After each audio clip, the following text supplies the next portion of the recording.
Firstly, there are certain functions which media has to perform. I'm sure each one of us have very serious complaints about media. So in the first few minutes I'll spend on, as a media critic, I am a media practitioner, media trainer, and a media critic, and a media consumer, four molded into one role. And we will also evolve some kind of an action program at the end, because in our country the problem is we speak a lot but we act very less. So philosophers have interpreted the world in many ways, but the thing is to change it.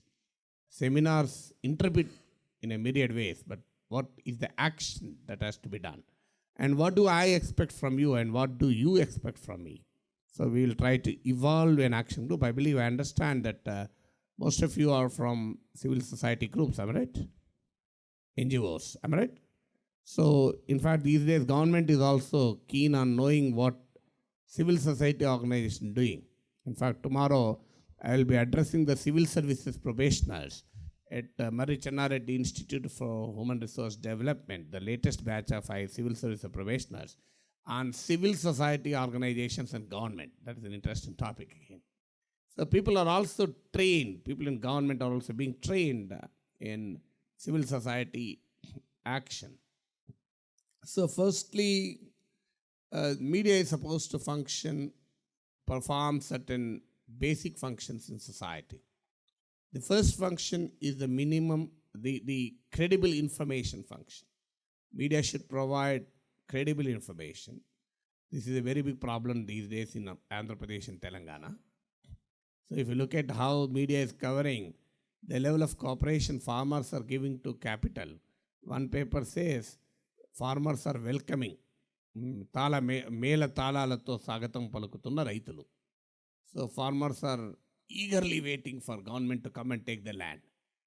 So that is one paper. Another paper says a warlike situation as farmers protest. So nobody knows. I'm sure truth may be somewhere in between.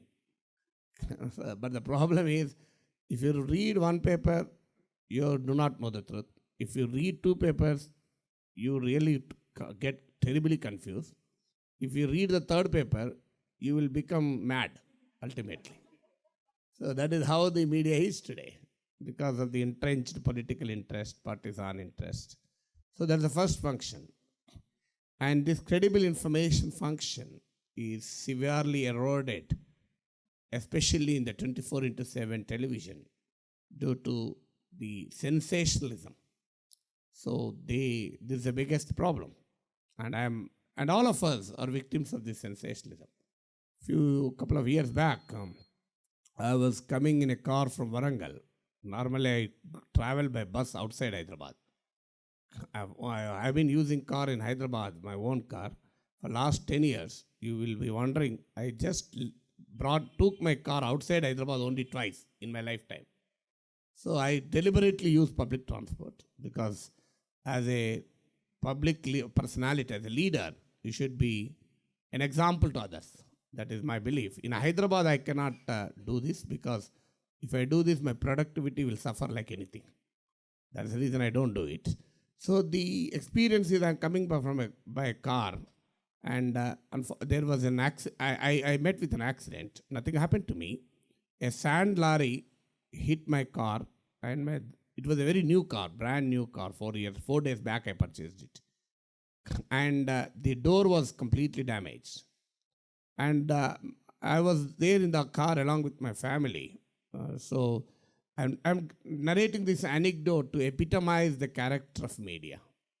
So I just heard the big sound, because I was sitting in the car and I really don't know what happened outside. So I was telling my son to open the window and see. By the time I got a phone call, my mobile was ringing. He said, "Sir, how are you, sir? I believe there is an accident to you." I said, "How do you know?" "I do not know till." Then he said, "Sir, it's coming, TV, scrolling, sir."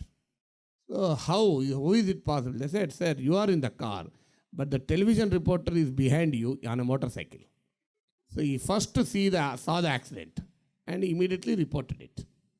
So the story said, Nageshwar, MLC Nageshwar car met with an accident. Nageshwar is safe. So no problem with that headline. But next TV channel has to give a different headline, different scrolling. It can't give the same thing, competition. So it said, Sand Larry hit Nageshwar's car, Nageshwar safe. Immediately there was a doubt in the minds of many of our friends and admirers. How can Nageshwar be safe when Sand Larry hits? And that also says Sand Larry hit, car completely damaged. So in Telugu they said, Iskalari D, Nuggu Nuggaina Karu, Nageshwar Kshemam. Nageshwar Kshemam ante na Nageshwar ana Telugu cinema actor, hero gaadu kada. I am not Balakrishna to be safe. So how is it possible? That too with a Sand Larry accident, am I right? And my in-laws were terribly shattered. Nageshwar Kshemam antunnaru kani bharya pillalu Kshemam antaleru kada. Something might have happened to my daughter. Genuine concern. Next, after a hour, a leading TV channel has given a scrolling. MLC Nageshwar car met with an accident. Car completely damaged. Nageshwar injured, brought to Gandhi Hospital. I was in Bonagiri police station at that time when the TV channel admitted me into the hospital.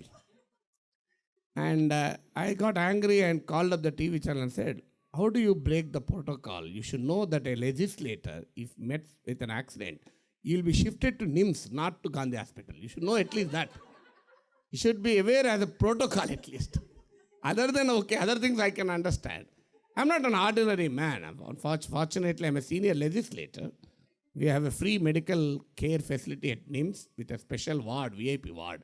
You should admit me only in that VIP ward. You can't admit me wherever you like. So it's a violation of my protocol, and I will file a privilege motion in the Legislative Council for violating my privileges as a legislator. So this is the, I gave you this example because I don't want to bore you with a long lecture in the morning.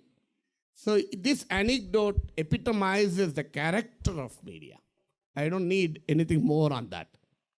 I'm sure all of you might have heard about media. There's a popular joke, though you might have heard, I still narrate it for sake of relief. A bishop was sent to US and was cautioned not to speak to media. But when he landed in New York, our journalist friend flocked at him and he was motivated to speak. So the journalist asked him, what is your itinerary today? Are you going to nightclubs? Bishop got angry. I'm a religious preacher. How can they say this nonsense to me? And he shouted at them, are there nightclubs in New York? Next day headline, are there nightclubs in New York? Bishop asked with great curiosity. So Bishop understood the damage. And in his entire tour, he never spoke to media. On his return, he was again cornered by our friends. Then they asked me, how was your US tour? Then Bishop said, nothing so great to be printed in your newspapers. Next day headline, Bishop leaves US with unprintable experiences. So I'm sure these two anecdotes will tell you how the credible information function is eroded due to several reasons. There are several reasons, professional and unprofessional reasons. The second role the media has to do is the critical adversarial function.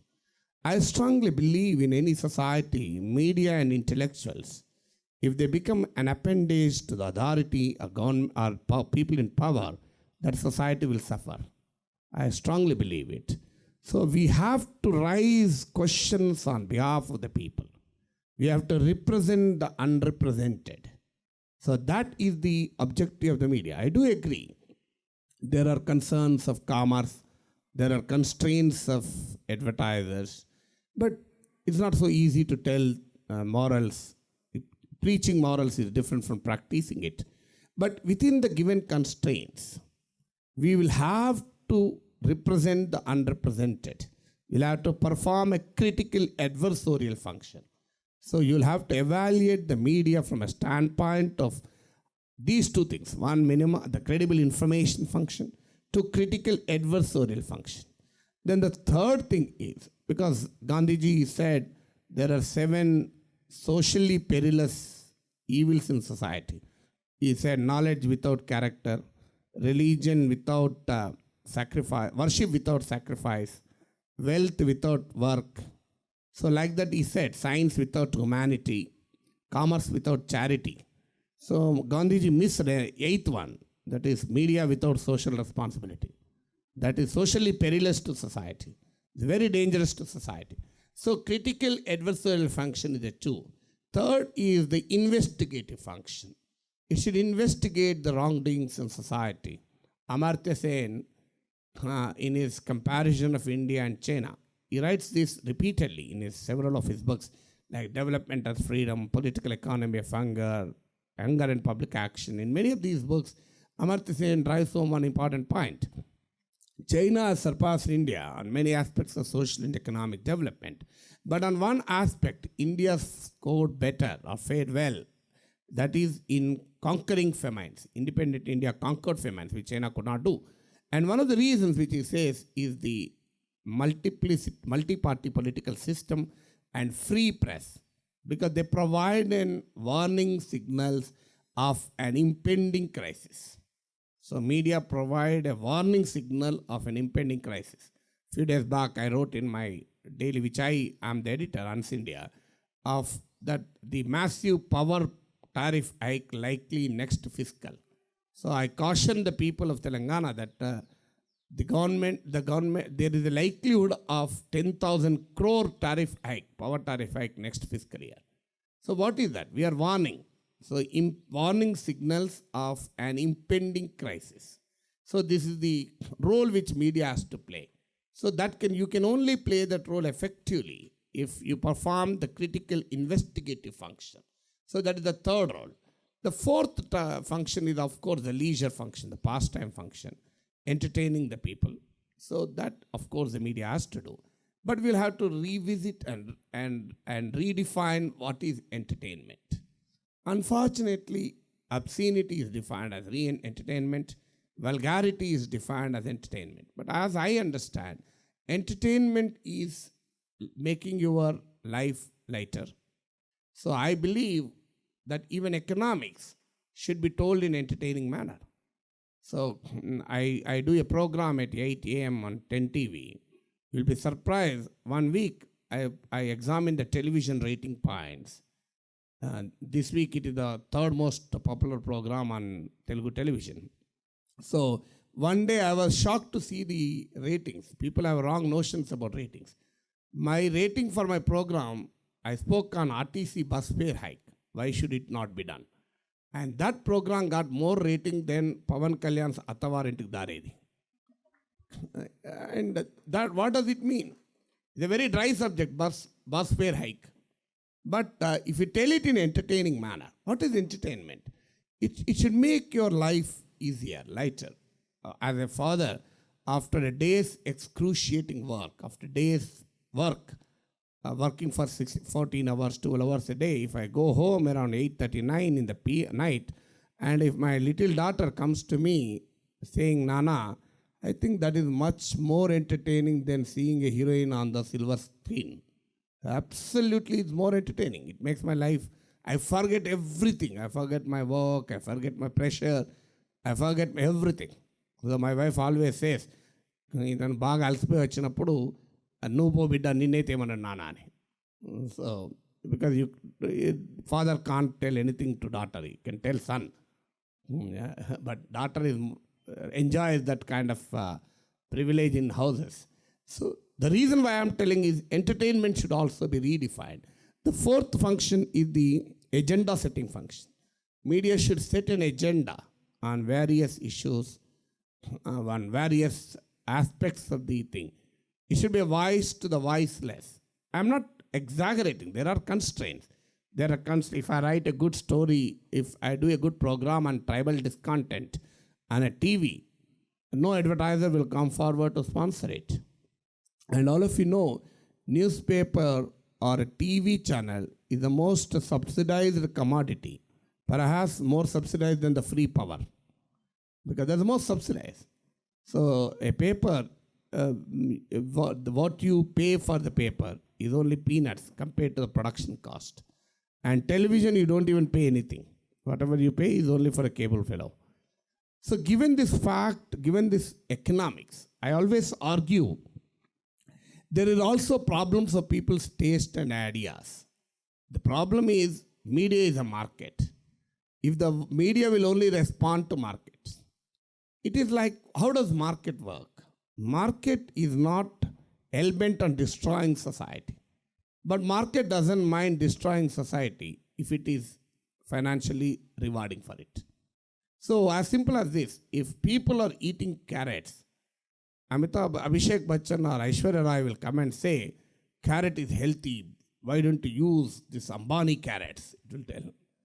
If people are eating chocolates, then the same Aishwarya Rai comes and says, eat chocolates. So it is a question of people, what people like. There's also an unfortunate problem in our country where the society is not prepared to even receive the healthy things properly. So this is the problem. So we'll have to create a media literacy movement. All of us, we speak a lot, but what do we see on television? We see, I have seen, I did a small survey. Chiranjeevi's daughter left home, you know that issue. She married someone. So on that day, TV channels gave 2-3 hour coverage, first show coverage. So I asked many serious people who were bitter critics of television, what did you see yesterday? And to my great surprise, 90% said they saw the Chiranjeevi daughter case. So they again come to seminars and say, what is this? Media is highlighting trivial issues. Nonsense. Media has to highlight public issues. They give speeches. But the people who give speeches will again go back and sit before television and watch even only trivial shows. What should we do? So who is to be blamed here? Either media or society. So I said, I believe that we should work out a formula. That formula is as follows. What interest public need not necessarily be in public interest. What interest public need not necessarily be in public interest. If you only publish and telecast something which interests public, it may be detrimental to society at times. But if you want to publish only something which is of public interest, without bothering whether it interests public or not, then the paper or TV channel will be closed. Because it's not a charity, you have to run it. So we have to strike a balance between what interests public and what is in public interest. So that is the major challenge before any media organization. You'll have to combine these two things. What interests public and what is in public interest. And public interest information should also be presented in a manner in which people are interested in it.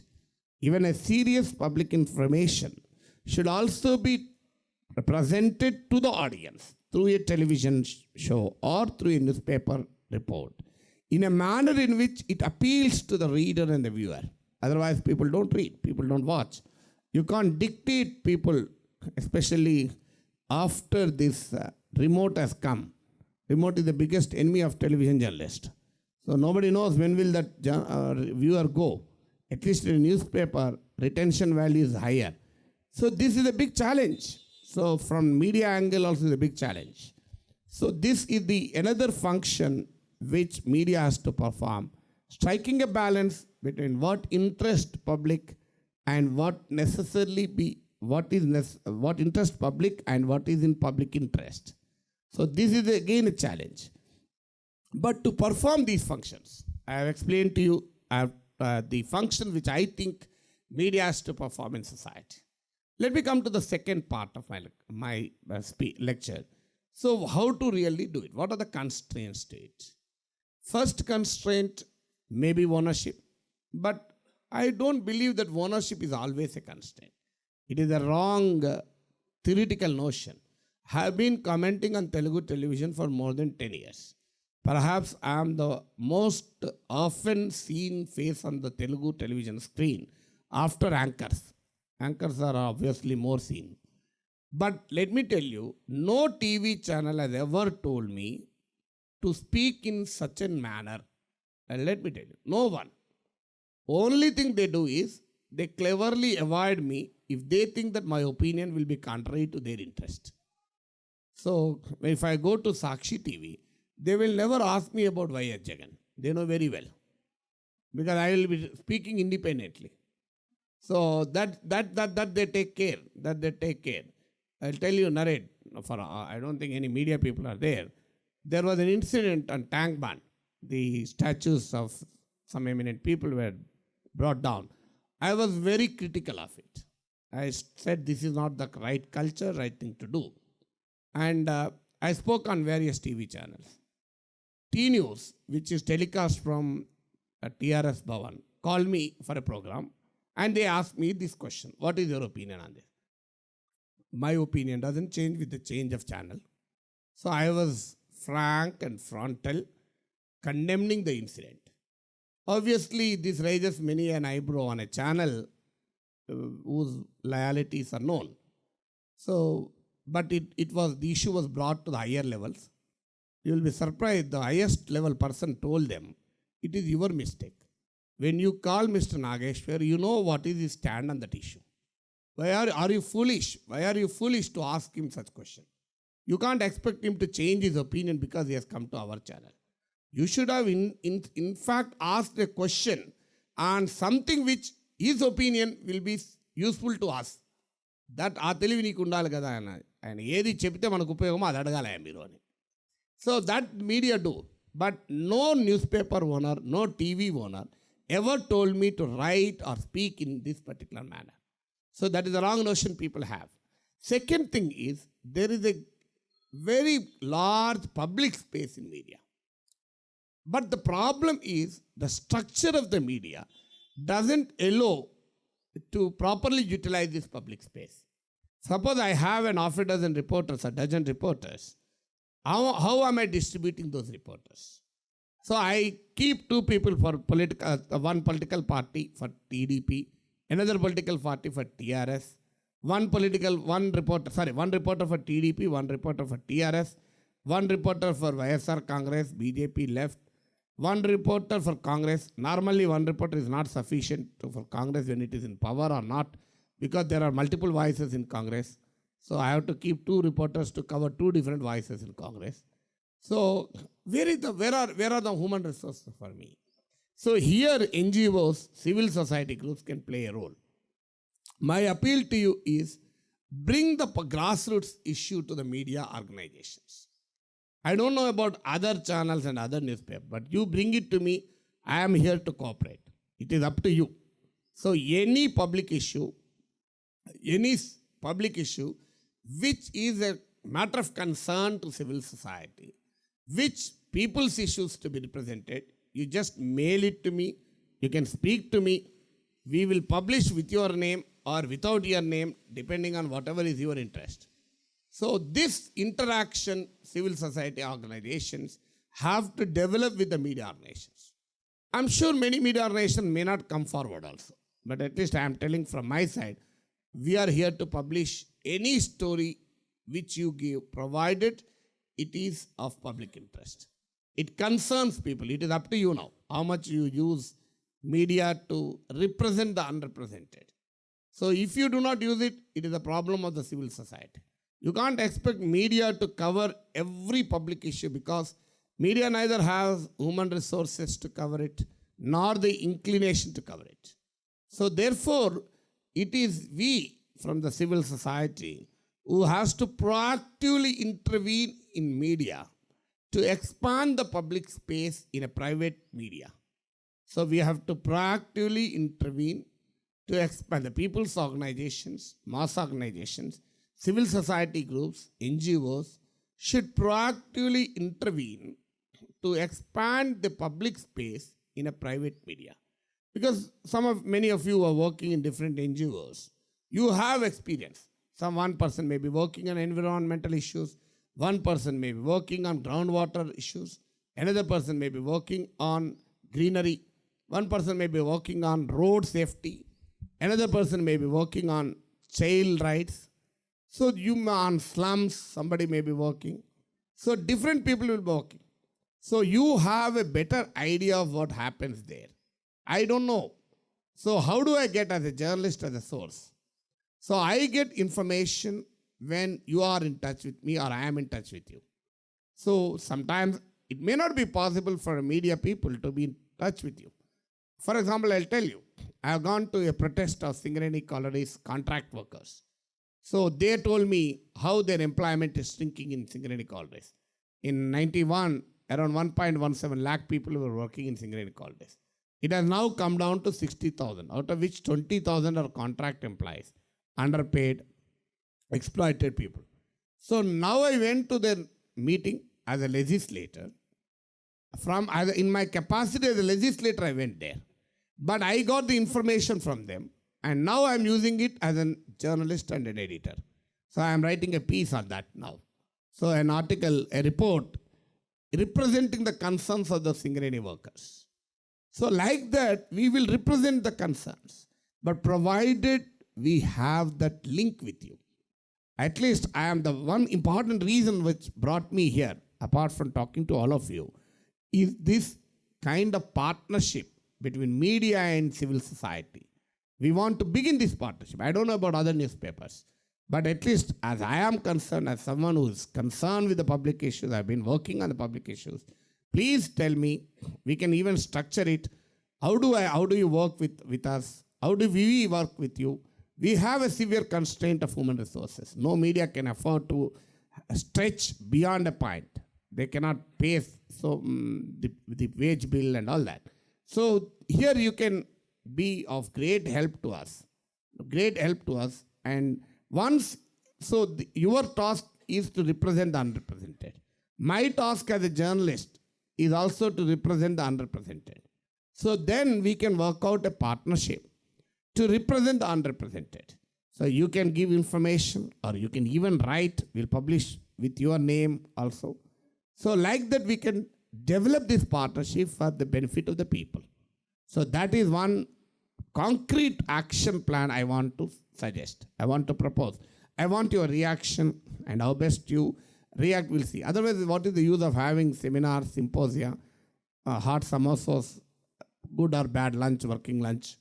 So that ultimately nothing comes out. So I'm not talking about this seminar, but academic seminars, I'm a very big critic of that. Most of the academic seminars end up with more voices than action. So let us evolve an action plan. So the civil society should network with government, should network with people in public life. As a legislator, if you bring it to me, I can raise the questions about that. For example, someone called me, he's a wildlife biologist working with some NGO. I don't remember the name, whether I am not sure whether the person is here. He told me, because there is a question in the Legislative Council 3 days back on Haritaharam, greenery. And he called me and said, sir, that how the forest cover is depleted. They're talking about planting 230 crore trees. But social forestry is different from natural forestry. And he gave me that information. Fortunately, I also have some knowledge of that because I have been on the Legislative Standing Committee on Environment and Wildlife and Forest for 7 years. So I raised this matter in the Legislative Council immediately. Sir, you are talking about Haritaharam. But unless you tackle and address the socio-economic conditions that lead to fast depletion and erosion of forest cover, it is not possible to revive the forest cover. You may plant trees, but that is not a substitute to natural forest.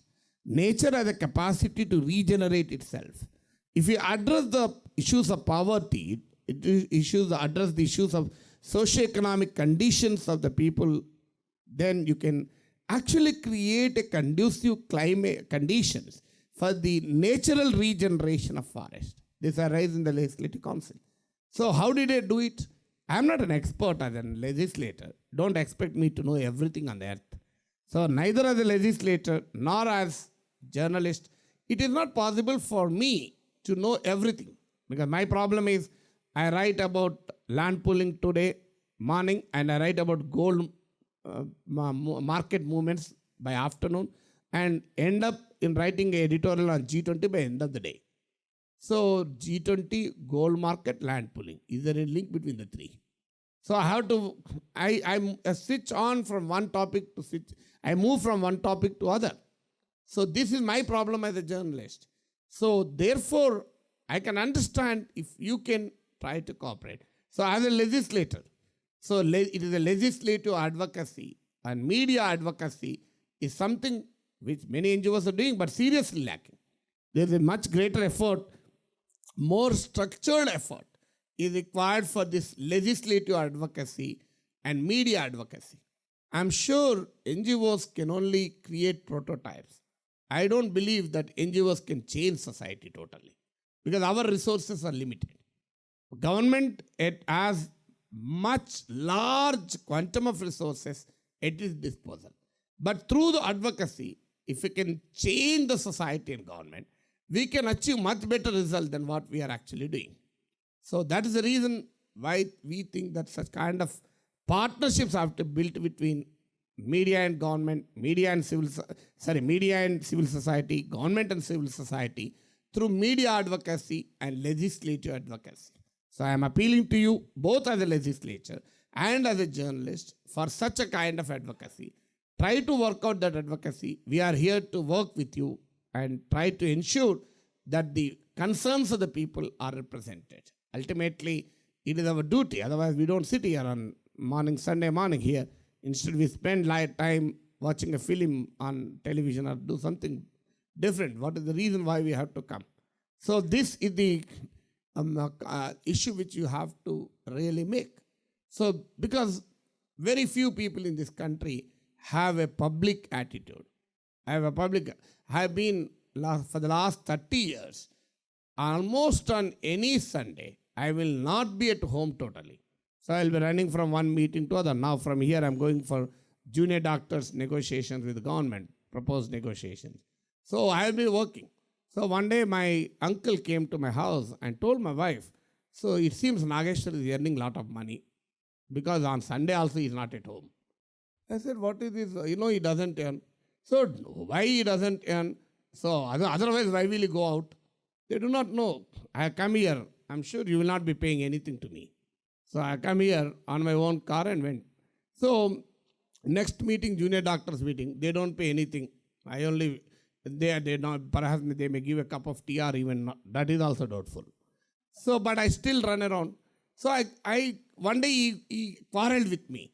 How much are you getting? If you are not getting, why do you go to the meetings? Then I got angry and asked him a very simple question. How many times do you go to Tirupati in a year? He said at least once, sometimes twice. Then I asked him, how much TTD pay you? He said, what is this? Or otherwise, why will you go?